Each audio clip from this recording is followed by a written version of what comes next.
Welcome back to another episode of Marvel 901. So, today I'm going to talk about the Possessor, Thor, Avengers, Marvel Comics Presents featuring Kymaera. So I'm going to start off with the Possessor, who is actually an Elder of the Universe and the Elder of Knowledge. So he basically has all the knowledge of the universe at his hands. So his real name is Kamo Tharnn, and being an Elder, he is of course the only remaining species, of his species, and he's thereby immortal because of the whole bargaining thing that Grandmaster did with death. So anyway, he has cosmic abilities, which makes him be able to alter his mass, bigger or smaller. While he's bigger, of course, his strength enhances as well. Anyway, he was introduced in the Mighty Thor 235, and the thing about this character is that he doesn't really have that many stories with just himself, at least not in up to the 90s. Okay, so I'm gonna move on now to the Mighty Thor issue 475. Now this is a big issue, and this is from 1994. So basically, Thor, High Evolutionary, and the Godlings went to Wundagore, close to Transia, which is of course in war at the moment. And they happened to fight some of the Transia soldiers who were inside the Wundagore castle. Apparently the soldiers had been there to basically confiscate some of the more elaborate doohickeys, whatever. Basically, because they want to win a war. Anyway, the Godlings fight the Transia soldiers, defeats them easily. And later on they will start the rest of the birthing of the new Godlings, which will be Anak, Sephra, and Ryger. So now all the Godlings are basically gathered. The rest of the Godlings are of course Bellum, Blitziana, Loga, and Luminor.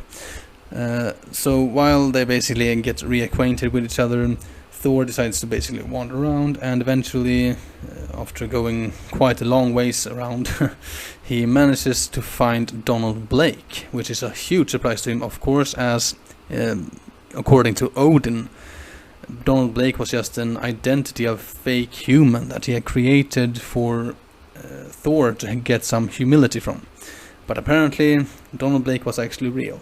And after Thor manages to basically snap him out of his hibernatic coma or whatever, Donald Blake explains that the only thing he actually remembers is slamming a wooden stick in the ground while he was in Oslo.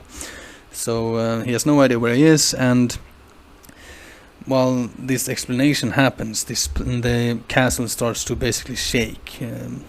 Some things crumble and stuff like that. So of course Thor takes Donald Blake and take him away from there to safety, or relative safety anyway. Apparently the Ani-Mutants, who were the new men that High Evolutionary had basically pushed aside when the Godlings came around, they are back to wreak havoc or vengeance on their father, of course. And leading them is naturally Karnivore, who is otherwise known as the Man-Thing, who was basically the first creation that High Evolutionary actually did, or actually the first evolved evolution thing that he did.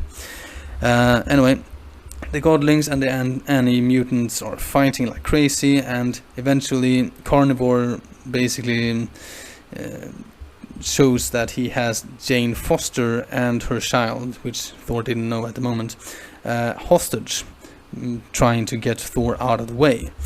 However, Thor manages to save Jane Foster anyway, and she later on will save her child. And Karnivore then jumps over to fight the High Evolutionary. So he basically fights his father, and he would have killed him if Thor hadn't jumped in to fight Karnivore. So the battle is fierce, Karnivore is defeated, and he just barely manages to escape in an escape pod.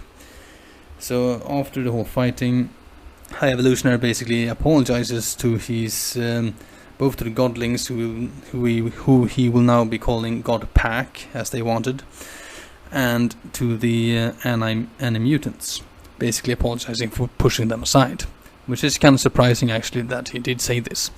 Anyway, Thor does actually agree to join the Godpack, and he creates a new suit for himself as well from the remnants of his old suit. So that ends the story, the issue and all that, and we're gonna move on now to Avengers 376 from 1994.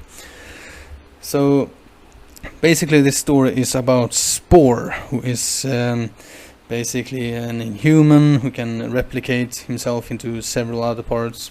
He was fighting this new villain called Janissary. And Janissary was defeating him fairly easily. He obviously has a lot of gizmos and stuff like that for every occasion or something like that, they says.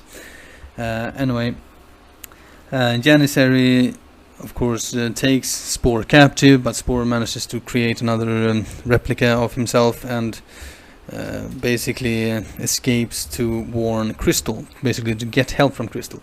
As Sporr is basically separated from his other self, he will probably die in a couple of days or something like that. So naturally Crystal goes to help her fellow Inhuman, manages to find the place where he was taken, and then find this headquarters that the villain has. She finds Janissary and defeats him, and then she finds Terrigene, who is the mastermind behind all of this. So basically Terrigene was she was a human, and she was a geneticist, which she tells later on. And she basically had extracted some of the DNA from Sporr to imbue it into herself, plus this, while using this kind of similar Terrigene mist. And it actually worked. She got a lot of powers, and she fought Crystal naturally. Crystal wins eventually, and Terrigene basically just tells her origin, a little bit small, like, you know, basically geneticist wants to make her parents proud, something like that. Eventually though, Crystal escapes with Sporr. Well, escapes, she leaves, and Sporr is saved. He is reunited with his other self. So it's a nice story. Moving on with the last story for today. This is Marvel Comics Presents 157 from 1994. This features Kymaera in the third part of Matrix Syndrome. So basically Kymaera had managed to escape from the anti-water hold thing that she was inside, and she managed to counteract the anti-water, so she wasn't basically soaking to death. So she was running around inside this, which she realized later on was actually a submarine, which would probably help her escape. However, before she could, she was attacked by a battle armor, and the battle armor won. So that's it for today. Thank you all for listening. I hope you've enjoyed. All of this is of course Marvel's creations. I'm only telling the story. Stay safe out there.